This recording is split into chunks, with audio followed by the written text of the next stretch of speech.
What's up, everybody? Welcome into another episode of the PHNX Suns podcast. I'm Lindsay Smith, and today I am joined by the voice of the Phoenix Suns, Suns radio broadcaster Jon Bloom. Bloomer, how you doing?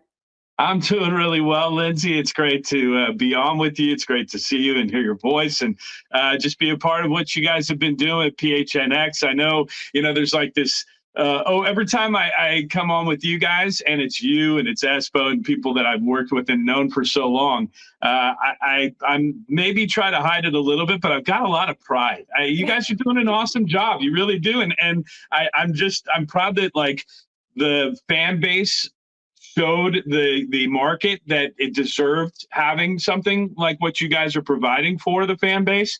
And I hope it just continues to grow. Well, that makes me feel good because I owe a lot to you for my career. You do realize that, right? I know we've talked about this before, but no. If we go all the way back, Bloom, you were very instrumental. So thank you. No, honestly, it's my pleasure. And it is a source of pride. But at the same time, I really want it to go well, because otherwise it's going to be, you're not going to think as fondly of me if you don't enjoy your time in this business. But hey, you've surrounded yourself with some good people. And hopefully we got some great basketball to talk about coming up this year. I know this last year, and you and I haven't had a ton of time to talk about this, Lindsay, but I felt the way you guys did. I mean, it was one of those seasons where you felt like one or two things could have happened and the fans and the team could have come together, and it never did happen, did it? I mean, we never felt like there was that connection between those two groups, the fan base and this actual team. And my hope is that this year is a completely different environment from that standpoint. I mean, you could feel it within the team itself, too, separate from the fan base. And then you could also feel it from the fan base separate from the team. Like, we talked a lot about chemistry and continuity within the context of the Suns, but like, we were all kind of missing that, really, if you think about it. So hopefully this upcoming season will be a lot more fun. Obviously, we've got some rookies on the team. NBA Summer League is in full swing. We got to watch them play Saturday night against the Warriors and then Tuesday against the Pacers. Bloomer, let's dive into some of these young guns. We'll start with Ryan Dunn. What has stood out to you? Obviously, the defense is the number one thing everyone's looking at, but what's really stood out to you the most in these two games? Well, I'll just take you to my own personal experience, and I got a chance to meet the young man for the first time on Saturday night when I was in Las Vegas for that game, and immediately made an impact on me. I kind of went in with a little motive, selfishly, because my niece is headed to UVA for rowing. She's going to be on the crew squad there, so I just wanted to kind of pick his brain a little bit and maybe pass along a nugget of advice to an incoming freshman. But he went above and beyond. He started telling me about his friends that are on the team, and then he asked what kind of food she liked and gave me a bunch of restaurant recommendations. And just, that first impression was stellar, just to humanize him, right? I mean, and a lot of times I feel like that is our job as broadcasters, to tell the story of the players, and maybe part of it that is not just seen on the court. And hopefully that's another thing that we get an opportunity to do a little bit more of this coming year. And having a guy like Ryan Dunn and a rookie that he's going to be, and be engaging as he is. And I'll put Oso in that similar category as well, from a standpoint of engagement and just having a solid conversation. That's a start. That's a good start. That made a good impression on a broadcaster, at least. Then from a standpoint of his game, and we just finished up watching game 2 today. I wasn't there, but I did watch on TV like you did. And, he's doing all the things that you don't see in a box score that you hope young players can learn to do. He doesn't need to learn to do that. He's already doing it. And then as far as the box score is concerned, I think people are maybe a little bit concerned that he's not going to fill it up from an offensive standpoint, but I don't necessarily believe he's was going to be asked to initially as part of his role. So I think it's a great thing for him to continue to develop. He does look like his shot isn't broken. If anybody's saying that he's got a broken jumper, I disagree with that. Oso maybe needs a little bit more work on his offensive tools than Ryan Dunn does, and maybe we'll get to evaluating him. But yeah, so far so good as far as what I've seen in Summer League, what I've heard from people in the know, Lindsay. You know I trust people that know a lot more about hoops than I do, and so those people have all been super positive about both the Suns draft picks. Yeah, I mean, listen, I know the shooting isn't all the way there, and I know we've talked a lot about it on this program, but our kind of threshold is like the 30 to 33%, right? If he can shoot the three ball specifically, 30 to 33%, he'd be good enough, I suppose, to maybe insert with what our starting unit kind of is working with right now. Where's your kind of like level of threshold there as far as just like the bare minimum to really get in there?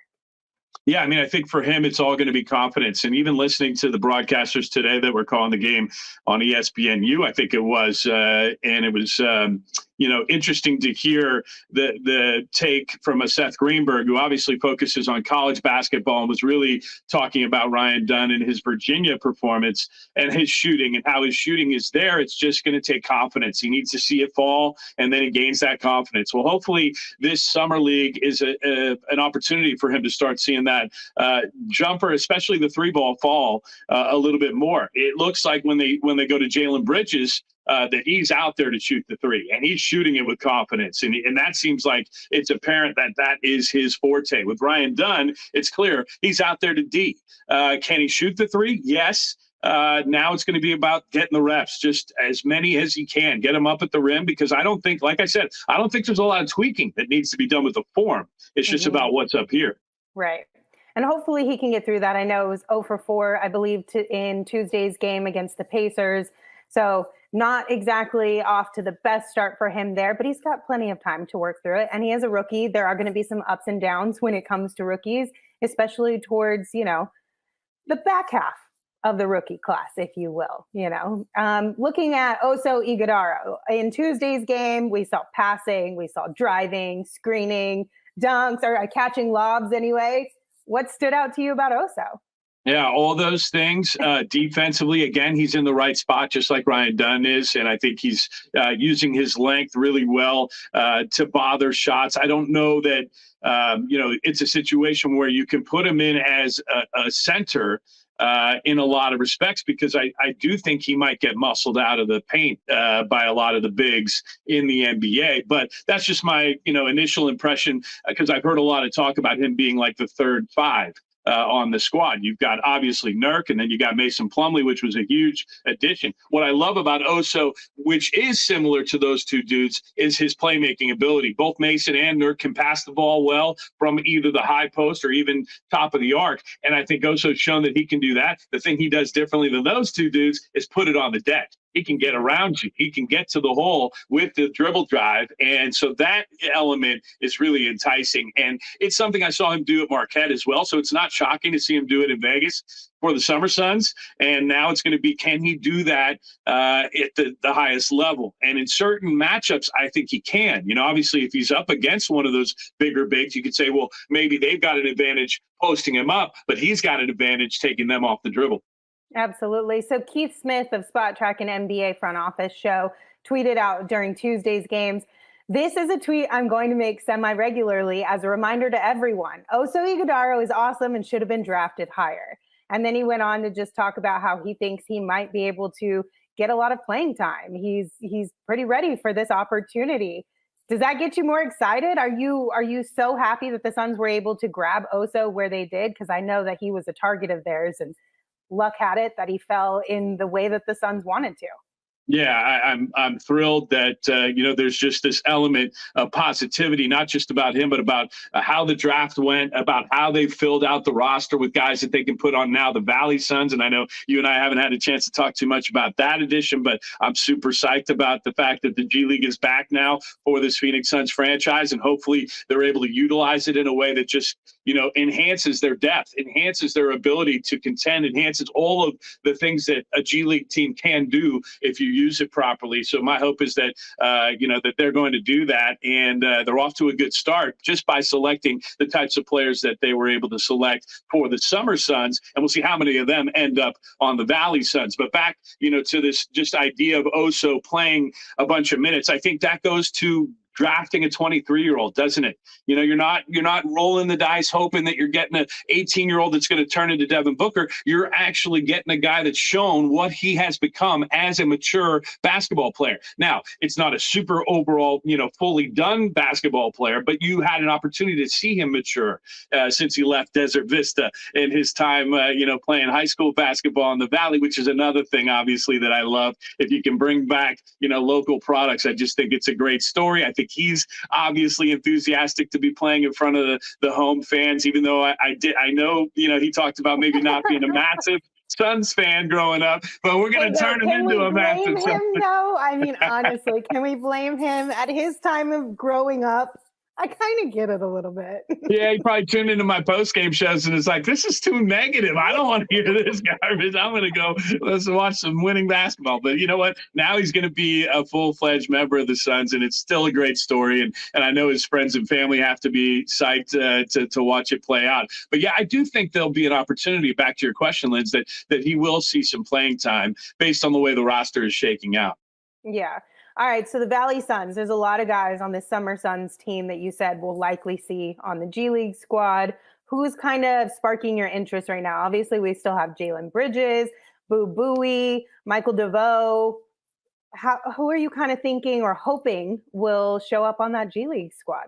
Yeah, it's hard to say because, they go through a process after Summer League. They're going to have the G League draft leading up to the, schedule being released, which is well after they release the NBA schedule. It starts a little bit later as well in the fall. So we do have quite a bit of time for them to construct that roster. But the odds are, if you get a good look at players through a couple weeks in Las Vegas during the summer and they're available, meaning they're not taking the money, going to play in Europe, maybe an opportunity arises overseas for some of these guys. So they'll go take advantage of that. But for the guys who decide, look, I'm gonna grind it out in the G League, I'm gonna give it a shot to try to work my way into the NBA in a way that a lot of guys now have over the course of the last decade and even more.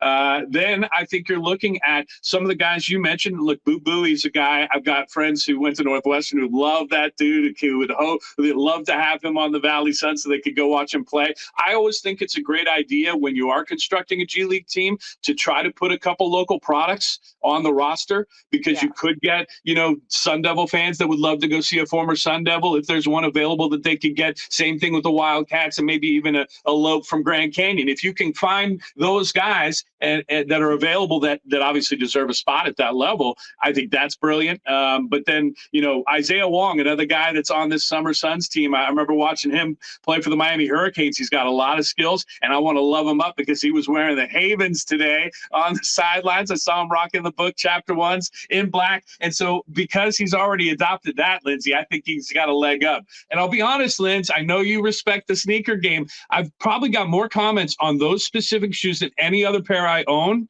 And you have to love a guy who's already adopted Book's footwear, right? As a Summer Sun. There's definitely an affinity there in multiple ways. So yeah, bring him on in. He's already part of the family.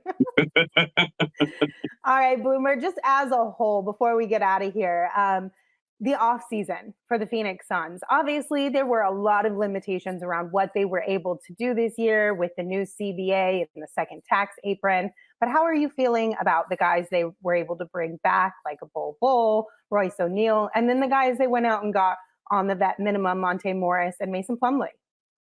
I feel good about it, Lindsay. I mean, I felt pretty good about it last offseason too, just based on you knew there were restrictions. You knew they weren't going to be able to go out and bring in a bunch of high-priced, role players. So they were going to have to cobble it together in a way that they did. Obviously, I think they would have been happier getting more contributions from some of those guys than they did. So now here we are, and it's almost like a fully reset roster of role players with the exceptions that you mentioned already. Bull, Royce O'Neal. Obviously, you want to keep as much continuity as possible. So let's start with the starters. The starting five is exactly the same. You got Nurk in the middle, and you got Grayson Allen along with Booker, Beal, and Durant. So to me, you're bringing back those five. That's continuity. Now you're talking about off the bench. Royce O'Neal's probably going to be there in that first rotation. Bol, to me, was an absolute, hardworking surprise in a lot of respects, because there was a reputation when he came here to the Valley. And so like a lot of other people, I was wondering what's Bol going to be about. And I have been very impressed with him. I know I may have told you the story, but when we're on the road, like all you hear as soon as the Suns leave a building is people yelling for Bol. It's not KD, Book, and Beal. It's Bol. There's just so much love out there for him as a unique player, as a unique dude. And so I hope he continues to progress in his game, and I'm excited that he's back with the Suns. And I'm curious to find out how a new coaching staff decides to use a weapon like Bol. Then let's go to some of the new guys. Monte Morris is getting a lot of conversation right now because really he might be the only true point guard on this roster. And so there's an opportunity for him to prove that, that one of those was indeed necessary, like a lot of us thought, and that he's the right guy to be that guy, to settle things down when they need it. He's probably not going to start and may not play even a ton of minutes. I don't even know what Monte's role is going to be, but I love the fact that he's there should they need that role on the team filled, and I'm guessing that they will pretty frequently throughout the season. And then Mason Plumlee, we already touched on him and his skill set. I think that's an excellent pickup at the backup five, and I think it's an upgrade from Drew Eubanks from last season. I don't want to leave anybody out. I feel like there are some guys that are still on this roster that may get an opportunity, like a Nasir Little, who a lot of people around the league still feel like has a skill set that needs to be utilized and played in this league. So,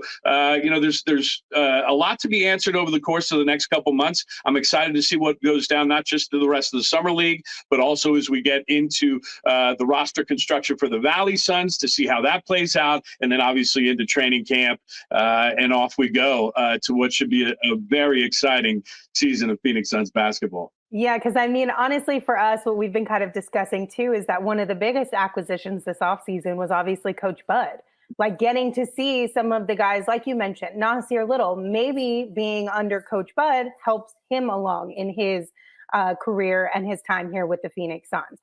A guy like Bol, like you brought up, like it's going to be really interesting and exciting to see exactly what this version of the Phoenix Suns looks like with him at the helm. So there's a lot of things to be excited about. I know it wasn't a splashy offseason by any means, but we all love Suns basketball. Why not get excited about even the little things? Like you just don't deprive yourself of that, Exactly. And, how lucky to have not one, but two Olympians on the roster that we're going to get to go watch. And we are watching already in the preliminary games, which I've enjoyed seeing Book kind of settle into his role. I know KD skipped the first couple and dealing with the little calf injury. But one of the things I wanted to touch on just really briefly about that experience, how valuable could it be for Devin Booker, who we're all wondering, he's evolving every year, and he has in his game. He's gotten better every year. He's put something new in that bag. Now he's moved up to flag and is part of his, workout regime, and he's using that, high elevation in the air up there, and I think that's brilliant too. He was beating everybody up and down the floor in the first couple games, so it's clearly not hurting him. But the thing that I think is the most valuable for him, Kevin, and everybody from this standpoint on the Phoenix Suns is what Book can take from this experience from a leadership standpoint. Yeah. Now, I'm not saying he's going to be the leader of Team USA. What I'm saying is he can observe. He can see how those guys treat Kevin and how KD interacts with the LeBrons of the world, how this whole thing comes together. And the reason I think it's different than 4 years ago is because that was such a whirlwind, right?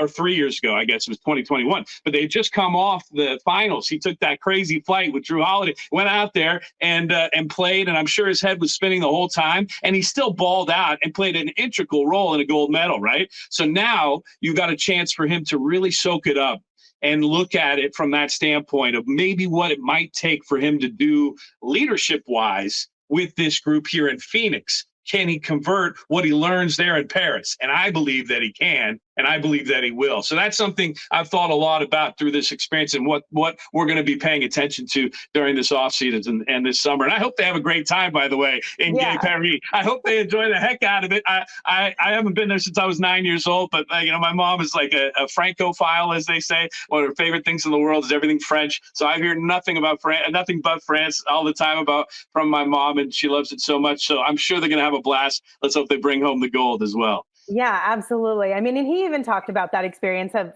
the last time around, just kind of getting thrown into everything. This time he's actually able to enjoy the entire process and all the steps and have that time. So you're absolutely right. That's a whole nother wrinkle in this entire thing too, that we could potentially benefit from as well. Not just Book himself, but us as the fans of the Phoenix Suns. But Bloomer, thank you so much for joining me. I really appreciate it. Always great chatting with you. Thanks for having me. Keep up the great work. And next time we'll do it in person. Yes, absolutely. And don't go away, everyone. On the other side, we'll be joined by PridGeon Garner. If you need to hire, then you need Indeed. Indeed is your matching and hiring platform with over 350 million global monthly visitors, according to Indeed data, and a matching engine that helps you find quality candidates fast.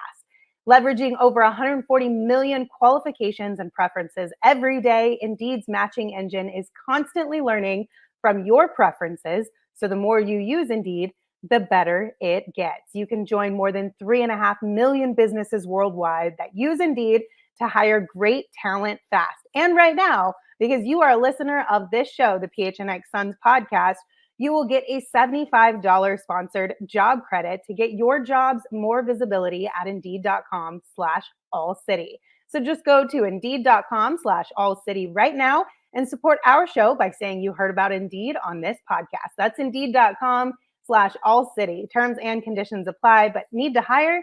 You need Indeed. And of course, our friends over at Bet365, things are never ordinary with this group. They have so many amazing products and specials within the app, so you don't want to miss out on it, including their early payout offers. You've got it in the NBA, the NFL, the NHL, and of course, the MLB. And at Bet365, since they don't do anything ordinary, they believe every sport should be epic. Right now, new customers can choose between two offers when you open a new account at Bet365. You just got to use the code PHNX365 to sign up. You deposit $10 and choose between either a bet and get offer, where you place a bet of $5 or more and get $150 in bonus bets, or a first bet safety net offer, where you place a bet up to $1,000. And if your qualifying bet loses, you will receive a matched refund in bonus bets. But whatever the sport, whatever the moment, it is never ordinary at Bet365. So download the Bet365 app, use code PHNX365 when you sign up, choose your offer, and find out why it's never ordinary at Bet365. Disclaimer, you must be 21 or older and physically located in Arizona. If you or someone you know has a gambling problem and wants help, call 1-800-NEXT-STEP, text NEXT STEP to 53342, or visit problemgambling.az.gov. All right, now it's time to bring in our next guest, PridGeon Garner. Stephen, how are you? Thank you so much for joining us. No problem. I'm blessed. How about yourself? How you doing? I'm doing good. Saturday was like a little but Tuesday, it was much more exciting. The game was entertaining. We got to see a little bit more from each of the guys on the Summer Suns squad. Let's go ahead and dive right in. We'll start with Ryan Dunn. Obviously, defense is the calling card here. What are you seeing from him on that end of the court? Woo, Ryan is an athlete. I think that's the first thing to preface the conversation with. He's a fluid athlete. He's a coordinated athlete. He's a natural athlete. And I think that athleticism allows for him to do a lot of things that the Suns weren't necessarily capable of getting out of the type of stature that Ryan has, in a bigger type of wing that has a plus 7-foot wingspan. And it's the versatility within all of the activity that he's bringing. I think he has 8 deflections, 4 in both of the first 2 games respectively. And then he also has 3 blocks and 3 steals compiled between those 2 games as well. So that speaks to the activity part alone. I think the biggest thing that stands out for me is just how consistently on time he is with his decision making. And then when he's not on time, his ability to kind of make up for any type of slippage that he might see defensively. He has really good feel, and he's just the perfect type of wing prospect for the Suns to be investing in right now. Yeah. Now, obviously, the question marks are all around the shooting. I talked to Jon Bloom earlier. We've talked about it on this program. It doesn't seem like his shot is broken. The form is not really the issue. Maybe it's just a confidence thing. How are you kind of feeling about how you think that could progress for him? I think that's a great template to kind of assess things from at the foundation, which is the fact that his shot doesn't look like wonky or anything like that. It's fairly consistent and it's fluid, very much point A to point B. There isn't too much in between. And I think there's something to build off of from there. And I think more than anything, it's just more so reps, and in particular, game reps. I'm sure Ryan's the type of player that shoots very well at practice, shoots very well during shoot around and warm-ups as well. It's all a matter of those reps adding up over time and really compiling them in a game style of setting and really starting to see those results in terms of deposits made add up in real time. He's not quite there yet, but what I do like is that I haven't seen him hesitate too much when he does have a catch and shoot opportunity from deep through these first two Summer League games. I think there's something to build off of from there. All it takes is a couple to go down, the confidence to start flowing, and naturally, if he's spending time in the professional level with Bradley Beal, Kevin Durant, Devin Booker, a ton of those shots are going to be wide open. They'll have all day to kind of lace them up and knock it down. So just seeing that confidence continue to be exuded from him is important. Yeah, and I really hope, I mean, we've got a couple more games for them at the very least here in this Summer League situation. I really hope a couple more, he just sees a few go through the hoop, right? Because it hasn't been pretty so far, but he's got a few games. And everything he's said, at least post-game, is that he understands it's all about reps. He's going to continue to shoot the ball and try and build up that confidence. And it seems like the coaching staff and everyone around him is also being very encouraging of him to continue to take those shots too. So fingers crossed, because that's the big question mark, right? And when we've talked about it here, we need him to shoot or get to at least that 30%, 33% mark before the season consistently, or during the first part of the season consistently, so we can actually start rooting for him to get even more playing time than what he probably already will at this point. Yeah, that's where his stand power in terms of longevity career-wise is going to come from. Already has the defensive intangibles and the physicality part of everything with it on that side of the ball. It's just about being able to prolong his career and being able to play a substantial amount of minutes in meaningful moments. He can get there. The opportunity will be there. Now it's just a matter of how soon does it come about for him over his career. Absolutely. Okay, so in Tuesday's game, we got to see quite a bit from Oso Ighodaro. What was the moment or the thing that you saw that stood out the most to you from him? There's a lot to choose from. We got a great pass. We got a lob. He drove to the basket, screens. Yeah, you mentioned the latter point for me. It's the screening, because I feel like screening, generally speaking, in the NBA is somewhat of a lost art. Most players are screening to either get downhill for themselves or screening just to get to the next action.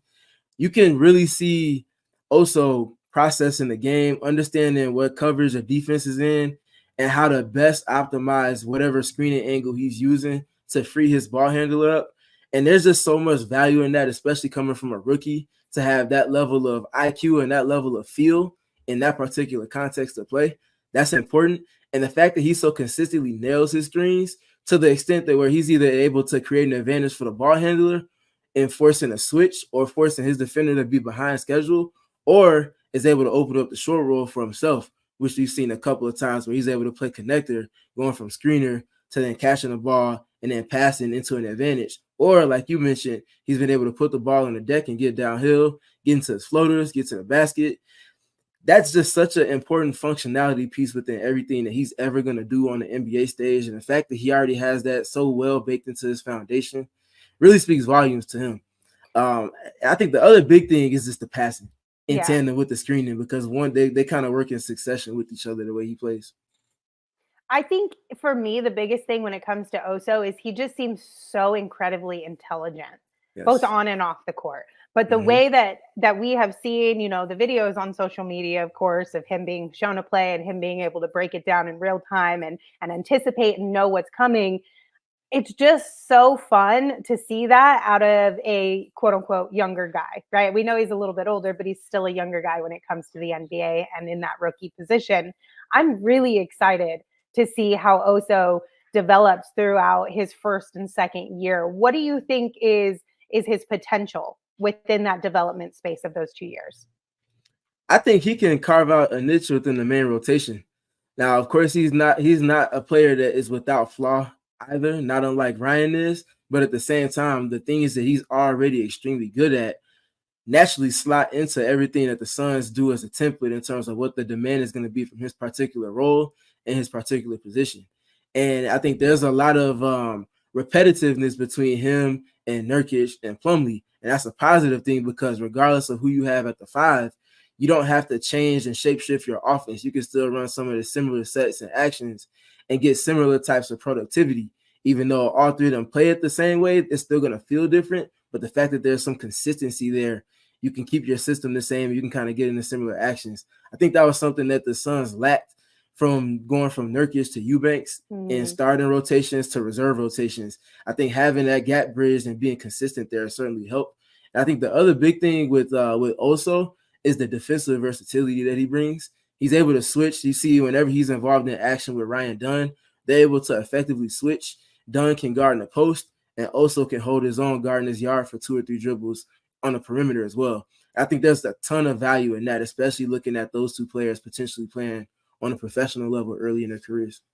So another guy who's new to the Suns this year, Jaylen Bridges. We obviously haven't gotten to see as much of him as we have the other 2 rookies on this team, but in that limited time that we've seen him out on the court, what are your initial thoughts? Shooters shoot. Shooters shoots. I know people always ask, what else can you do? Sometimes if your top end skill is good enough and it addresses a need that a particular team is in need of, you can carve out a niche that way. And one thing Jaylen Bridges is going to do is going to find opportunities to shoot the basketball, whether that be spaced 1 pass away, whether that be him getting a slight movement off of a primary action that might be happening. He's really good with getting from point A to point B in terms of going from catch to positioning and then letting that thing fly. And he's very confident when letting that thing go as well. And one of my favorite plays from today's game on Tuesday was him setting a screen on ball for, I can't remember who it was for. It might have been Quindary Weatherspoon.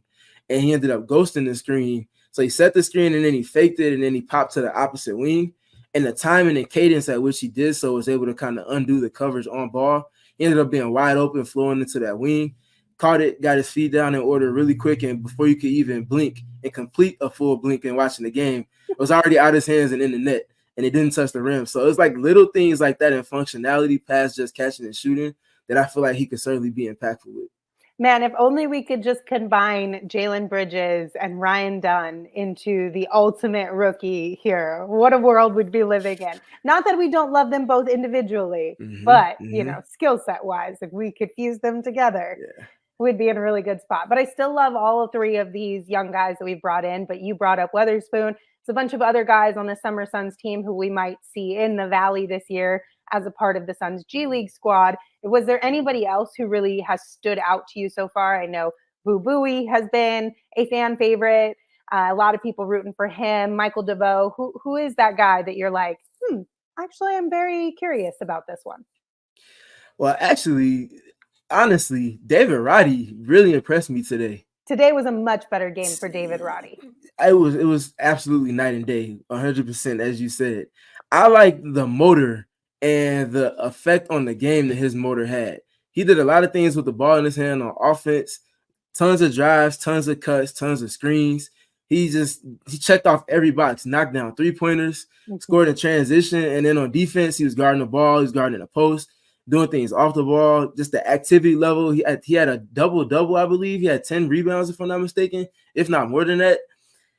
That's the type of impact that he's going to have if he's going to carve out a niche in the rotation with the mainstream Suns, because they need players that are going to do things on the margins that are going to help to bridge the gap between the starters and the reserves.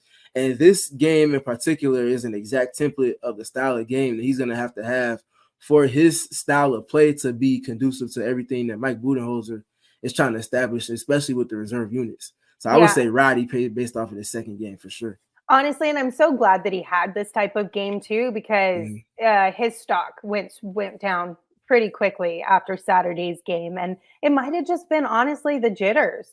I know he's not a first year player by any means, but there was a lot coming into summer league. I think for David Roddy to prove, obviously trying to hold on to that spot he has with the Phoenix Suns.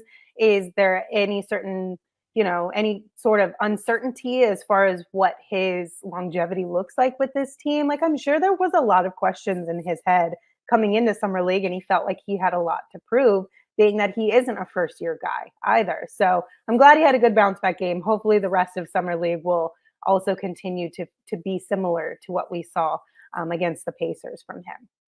Yeah, that's what you're looking for, consistency with him, whether it's as loud as to get today's game was, or if he just contributes like 75 or 50% of that, checking off all of those boxes still, I think is important. I believe, if I'm not mistaken, the Suns have until maybe the end of October. It might be Halloween as the date to guarantee his contract going into the season. And the thing I like about Roddy, especially him having this game, I'm a big fan of players and just generally speaking, people in life betting on themselves and taking a risk. James Jones was able to talk with Mark Jones and Doris Burke in the first Suns Summer League game, just speaking to David Roddy. And he said Roddy came up to him and said, I want to play Summer League. And it was a conversation they had. Obviously, there's risk involved with that. But Roddy said he wants to hoop.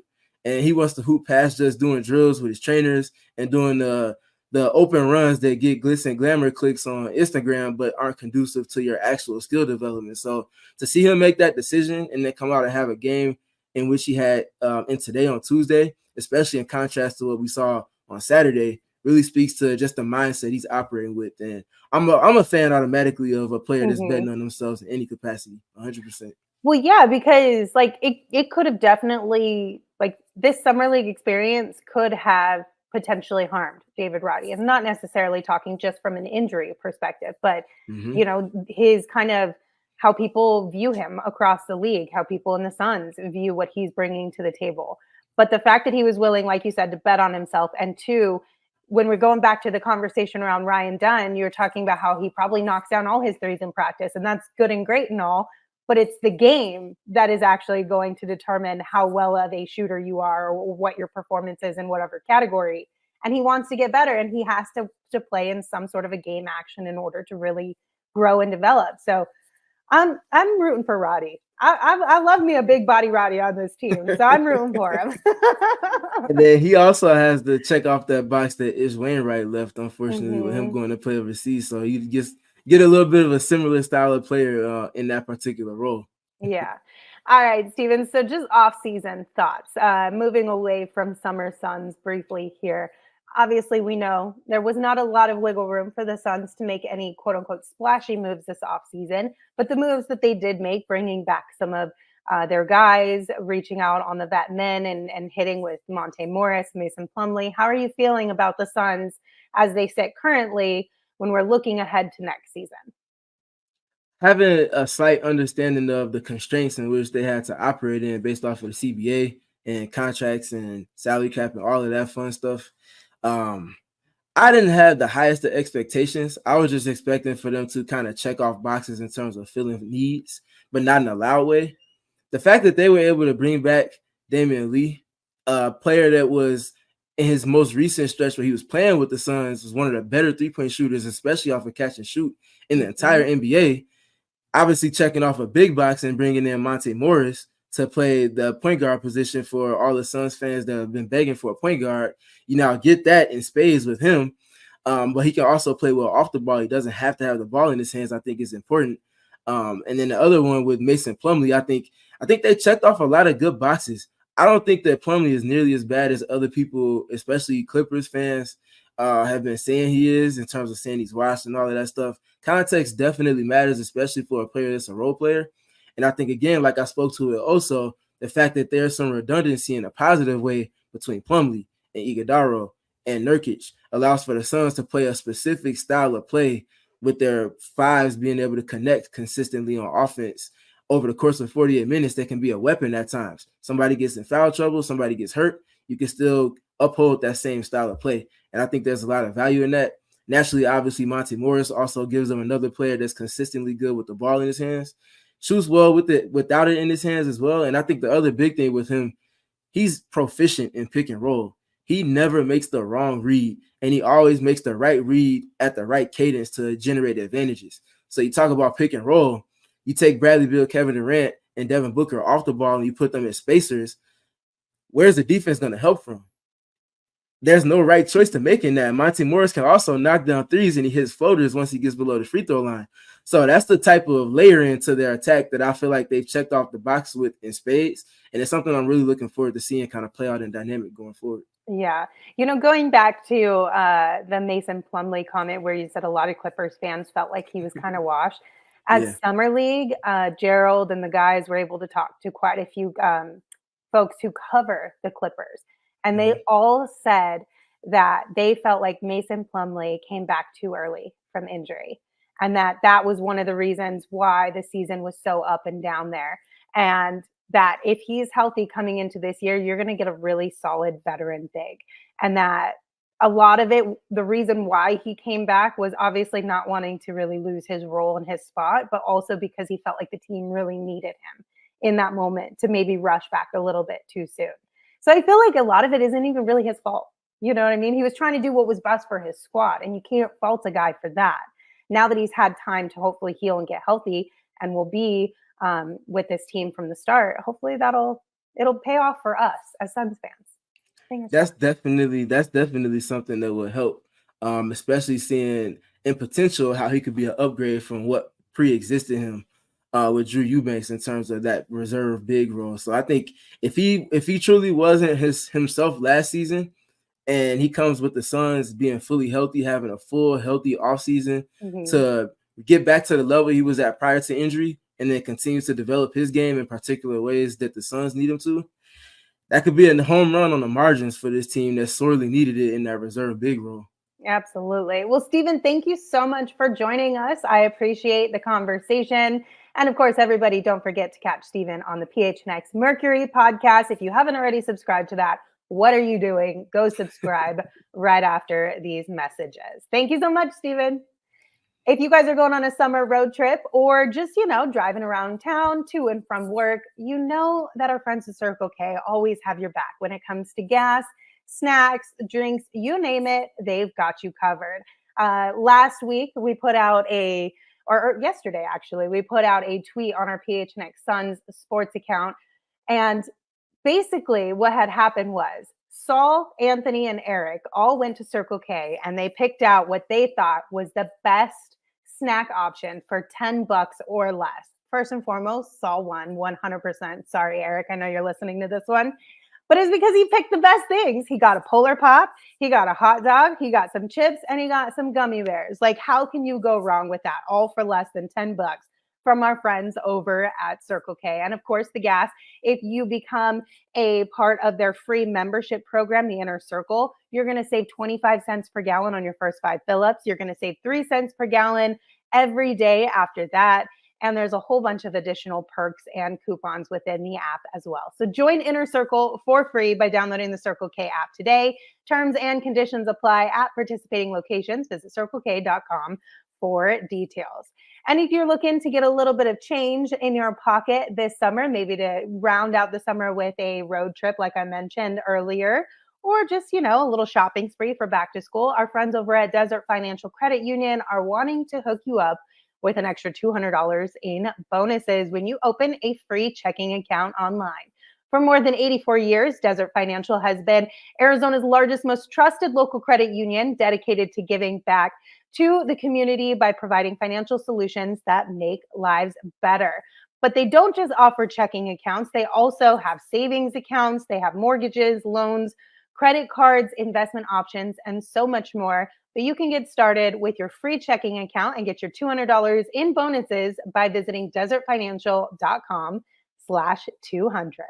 Now welcoming into the program, Jon Voita of Suns Jam Podcast. Jon, how you doing? Fantastic. How you living, Lindsay? Oh, just trying to stay nice and cool here in my beanie in 115-degree weather. But I literally have a inside, so it's fan different. underneath my table right now. Exactly. You get it inside, it's different. It's just the outside that you got to avoid. Amen. Absolutely. All right. Well, let's dive into a little Suns basketball talk here. Obviously, we've got the Summer Suns out in Vegas. 2 games down now. We saw them play the Warriors on Saturday, the Pacers on Tuesday. Who stood out to you in Tuesday's game? Because we had some pretty good performances. Yeah, Oso Ighodaro, I think, is the one that we really are starting to understand why the Suns traded back and then traded up and did all those moves. James Jones got all crazy with the 3D chessboard, if you will, and got him at the 40th overall pick. It's because of those intangibles that he has and the fact that from a developmental standpoint, it's not going to take a long time for him to impact the Suns. And while we're watching the Summer Suns, we all want to see the highlights and the big box scores. But it's the things that you do on the fringes that are going to ultimately affect this roster positively. And that's what he's going to bring. The way that he's setting screens hard, the way that he's rolling hard off those screens, the way that he's bringing the ball up and being somebody who can initiate offense. We're not going to ask all of those things from him when the season starts, the 2024-25 season starts. But it's definitely going to be something that's going to get him minutes that are going to be meaningful as this season kicks off, because we need that. We need the youth movement. We need some athleticism. We need somebody who can do those fringe and possesses those fringe skills to be somebody who can impact this roster. We all want Ryan Dunn to be amazing, right? And that's what Summer League always is. You draft a rookie and he needs to go to Summer League. He needs to dominate. He's dominating in his own right. Mm-hmm. He's not shooting a bunch of threes. He hasn't made a 3 yet. But if that's what you're concerned with, you're looking at the wrong thing with Ryan Dunn. Ryan Dunn, watch him off ball. It's majestic. It's like watching Rembrandt make a painting or Beethoven rap. It's something you just don't expect. And it's fun to watch that. So in Summer League, it's not always about the box score. And I got to say that our 2 young rookies, I've been excited to watch them. And I like the returns that we've seen thus far through the first 2 games. Well, and the thing with Summer League too, is that you really can't, as much as we want to pretend like we can get an idea of who these players are and what they're going to bring when they're in the actual NBA, it really doesn't always translate, good or bad. Correct. Like it's still kind of a crapshoot a little bit once they actually get into a system with guys, find that chemistry. I mean, we had the guys after Tuesday's game were talking about that exact same thing, like they're doing the best they can to expedite the process of learning one another, their tendencies and things. But we talked about that all last season with bona fide veteran NBA players, let alone rookies who've only known each other for like a week or 2 at best. So we always have to take it with a grain of salt here. But going back to Oso, I'm really excited about him. We saw Keith Smith tweet out during Tuesday's game. He said, "This is a tweet I'm going to make semi-regularly as a reminder to everyone. Oso Ighodaro is awesome and should have been drafted higher." We know that there's potential there for Oso. What are some of the things that you're still a little bit hesitant about, or you need to see him grow into over the course of the first and second year of him being in the league? I think we can all agree that push shot is just, it hurts, right? It's like Bismack Biyombo, his little floater that he had made like sweet love to a one-legged kangaroo or something. It's just, it's funny. It's awkward. You just don't understand it. And it hasn't really fallen yet. So once we see it go in a little bit more, I think that we'll warm up to the idea of it. But from an offensive standpoint, that's the one thing I want to see him develop. He's not going to become a jump shooter. He's not going to become a 3-point shooter. He's somebody who's going to play, down in the key and make his living off of offensive rebound putbacks and things of that nature. But I'd like to see that jump shot develop at some point and at least the float game go in just to give me some confidence. Because I don't know about you, but that thing looks kind of ugly. It's a little wonky, but it has worked for him in the past. So as long as it can work for him in the future and with the Suns, then like whatever, I don't really care. As long as it works. My question now is, as long as it goes in. Exactly, right? As long as it goes in, you do whatever you got to do, boo. We support you. When you're looking at Oso, Talking about Boo Booey here? Did we switch gears? I wasn't ready for that. When you look at Oso, do you see him more as a 5 or a 4 with the Sun squad? Because I know there's been a little bit of like uncertainty on which one. Obviously, his size maybe pushes him to the 4, but the lack of shooting maybe indicates more of a 5. Where are you kind of envisioning him with this Sun specifically? I think that if he gets playing time, it'll be at the 4 to start. I think that a lot of people think Bol, for example, should be a backup 5. No, he's a wing, 100%. He can play the 3 if he needs to. So Mason Plumlee is going to eat up those minutes that Yusuf Nurkic is vacating as he's sitting on the bench getting some rest in and or is in foul trouble. And you look at like Drew Eubanks last year, what it was like 15 minutes a game. Mason Plumlee is going to be playing 15 minutes a game for a healthy Suns team. So if Oso wants to make an impact, it's going to have to be at the 4, and it's for the reasons you said. If he was playing the 5, that's where he it feels like his natural position will be.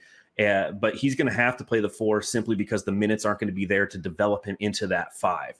Now, again, things can change very fast in the NBA. You know that. I know that. And the moment somebody is nicked up a little bit or can't come out and play, then he might get some minutes at the 5. And that's going to be really interesting to see how he matches up against backup bigs across the league. How if his size and his lack of size can kind of play in his favor because his athleticism and the way his basketball IQ is something that can get him those minutes. But I think he'll end up playing the 4. I want him at the 5, though. I mean, groom him to be a backup 5. Yeah, I mean, listen, like I said, you kind of got to ease into things with these rookies. Like it's been a minute since we've really had a rookie that we can really get behind. I mean, Jalen Smith was the last one, and with that team, like it's similar to this team. You're just really not going to get much run, but I feel like the Suns might be a little more committed to these guys than they were. Then it felt like they were Jalen Smith anyway. Yeah. They're going to have to be. And nowadays, yeah, absolutely. You don't really have an option.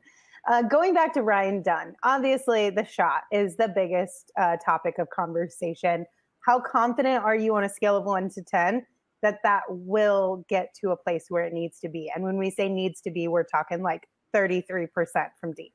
God, you're telling me if you're talking minimum 33%, then I'm at like a 9 or a 10. Okay, perfect. Because it's a good looking shot. It's just going to take time to develop it, to give him confidence, because that's what young guys need more than anything is confidence.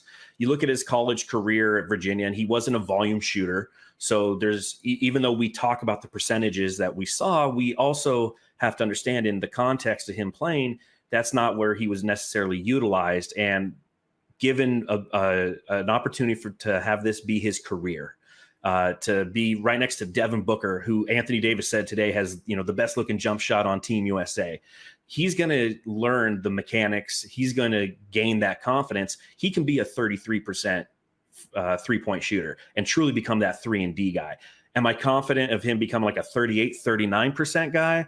That's where it drops down to like 2 or 3 because I just, it's tough to do that consistently, but he's young. And again, the form looks good, Lindsay. I think if that form translates to a couple of them going in, I think that we'll really see him start to garner that confidence. The guys on the bench will be razzing him. And next thing you know, he's going to be somebody who's going to give us everything that we need from that pick. A true 3-and-D wing who is an absolute beast defender, because that's what he is. Yeah, but honestly, even if we can only get around like 35% mark for his career, I still am not completely mad at that with what he brings defensively to the table, right? That'd be great. Yeah, because you're no longer a liability whatsoever on that end. You may not be a positive, but you're not a negative.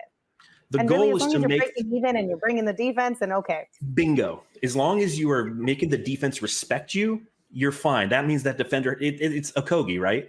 Nobody respects Okogie. He stands in the corner by himself. He pulls out some graham crackers, a Hershey's bar, some marshmallows. He's cooking s'mores. Nobody cares.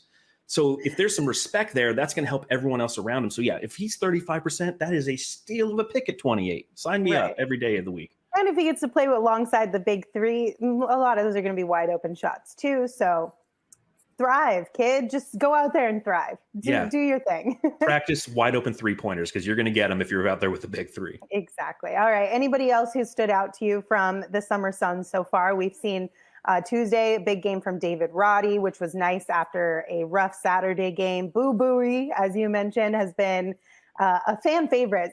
Mostly because of the name, but he's also a pretty good basketball player too. Like one thing we do on the Suns Jam Session podcast is we make drops for every player. And if we're going to talk about him, I press a button, we play it. It's fun. We laugh. I hope Boo Booey makes the squad at some point just so I can come up with a fun drop for him because there's 20,000 different things you can do with him. David Roddy, I'm still not sold on. I know he had a good game today, but again, if you're looking at the box score, you're like, wow, Roddy really sold it. But you look at a lot of the things that he brings, and he's not great at anything. He's not really good at anything. He's a big body. That's what he's good at. Big body Roddy, right? He gets in the way of people. but at 6'4", his ability to rebound, he can box out a little bit, but he had some challenges today. Ended up with a nice total, but still, I didn't think that his positioning was great. His screens are really lackluster. And I think that sitting there watching Oso set screens all day, and then Roddy setting screens kind of half-assed and then rolling half-assed off of them, you're like, come on, man, like hustle a little bit. And so I look at the way that the Suns roster is constructed, and Roddy's a weak link to me. And maybe it's because I have some expectations for him. And, you look at Oso and you look at Ryan Dunn, you go, hey, they're rookies. And I see the promise. I just don't see the promise with Roddy at this point. So I wonder how the Suns are going to navigate his contract moving forward and his availability with the team, because that's what ultimately this summer league is for him. It's an audition with playing time to see how he can respond. Again, you look at the box score today and you're like, hey, solid game. But if you look at the little things, again, the things that I'm getting excited about relative to Dunn and Oso, I'm not excited when I see number 21 out there. Big body Roddy. I mean, I do think the expectations for where he should be are higher than Oso and Ryan, because he's no longer a rookie in the NBA. It's a tough one because, like, on one hand, I am rooting for him because you always want to root for, the guys who are towards the end of the bench. But on the other hand, if there is an opportunity for the Suns to bring in another player on a vet min who they think will actually be a better break glass in case of an emergency type of guy than David Roddy, unfortunately, I'm just okay with making that move if you have to. That's where it's I'm kind at. of a tough situation, but it is what it is. Yes. But we do have a G League squad coming to town this upcoming season, thankfully, and we'll probably see a whole bunch of these faces that we've seen at Summer League on that squad. Do you want anybody else on this Summer League team to make it to the G League squad? Oh, absolutely. I mean, the fact is, like, Jaylen Bridges is on a two-way, and I think that he's going to get a lot of play down there in the G League, and he's going to need some development. Came out probably a little too early, a year too early out of Baylor, but that's okay. Like, the kid's got it. I like what I see from him. He needs, again, rough around the edges, but throw him down on that G League squad. I don't know if I want Michael DeVoe. I love the way number 45 looks on a jersey, but he's kind of the problem with watching G Leaguers, right? He's so concerned about getting his and making an impact, and guards typically have the ball in their hands more, that he's missing wide open. He's penetrating, the defense collapses, and there's like Ryan Dunn in the corner. I'm like, I want to see that shot. I need to see that shot. He's like, no, I'm going to miss this layup. So no on Michael DeVoe. And of course, Boo Buie. We all want Boo Buie, who did sign that Exhibit 10 contract. He's going to be down there in the G League with the Valley Suns, and it's going to be fun going down there and seeing him play. I think Espo really wants Boo Buie on the squad because I think he was saying he's going to get a Suns jersey that says "My Boo" on the back of it. So for those reasons alone, I fully support Boo Buie hanging out with the Valley Suns. And what we could do is, like, I could play the Alicia Keys part, he can play the Usher part, and we can sing My Boo together. And it's meant to be. Perfect. I absolutely love it. All right. So moving away from Summer League real quick, the off season, just kind of your general thoughts on what the Suns were able to do with the limitations that they were up against. I think they did a great job. And there's one thing that I've kind of been, the drum that I've been beating this summer, I feel, and you could probably attest to this, is the fan base is in a bad place right now. They're in a very negative place right now. And it's understandable. This team underperformed drastically last season. We were, they're going to win 60 games. I think, what was the over under? Like 51.5? Like everyone, everyone hammered the over. Hammered it. I was right there. I was like, there's no way this team win. The team before won 47 games, 46 games. So it's like, there's no way we didn't get better. And so they came out and didn't win a playoff game. So everyone's walking around. Now, granted, if you're in Arizona, it's hot and you're mad, you get some grit in your teeth. A dust storm came through, there's a little grit in there, and you're just upset. But what the Suns accomplished was a couple things. One, they got younger and more athletic. They got some defense because they have enough offense. They added some playmaking, solid playmaking in Monte Morris, and they're returning continuity. And that's been the one thing that I've been really excited for as I prepare for the next season, is the fact that 10 guys are returning from last season, whereas the season before it was only 4 guys. So you're going to have that continuity. And that's what we wanted all last season. We're like, well, they just got to play together, right? December comes. Well, they just got to play together. January comes. Well, they just got to play together. February comes. Okay, we're trading half the bench. So we never had that continuity. Spacing is going to be a thing that all these guys understand with each other because they've played real NBA minutes together. You're going to inject it with some youth and some defense. You're going to add some playmaking over here. And then you're just going to have a team that knows how to play together. And so hopefully those fourth quarter collapses don't happen, because if they win 3 of those fourth quarters, right, this team's completely different. They're no longer a 6 seed. They're a 4 seed.